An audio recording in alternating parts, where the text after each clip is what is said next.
کبھی کبھی خدا کی مرضی کو اونچا کرنے کے لیے، پیارے رسول صلی اللہ علیہ وسلم کے احکام کو ماننے کے لیے اگر اپنی انا کو دبانا پڑ جائے تو بھی کر گزرنا چاہیے، بلکہ ویسا کرنے سے اللہ تعالیٰ انسان کی قدر و منزلت کو بلند کرتا ہے۔ من تواضع للہ رفعہ اللہ، کہ جو اللہ کے لیے جھکے گا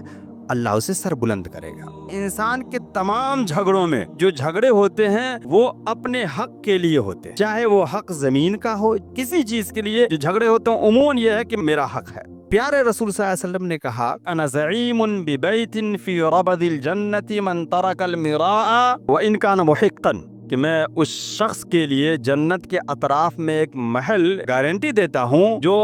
حق پر ہوتے ہوئے جھگڑا ختم کرنے کے لیے بحثوں میں بحثہ کو چھوڑ دے۔ کبھی کبھی انسان حق پر ہوتا ہے، وہ حق پر ہوتے ہوئے صرف اس لیے چھوڑ دے کہ چلو یہ جھگڑے جو ہیں وہ ختم ہو جائے، اس لیے اپنے حق سے دستبردار ہو جائے۔ پیارے رسول صلی اللہ علیہ وسلم نے کہا کہ جنت میں اس کے لیے ایک محل کے لیے میں گارنٹی دیتا ہوں۔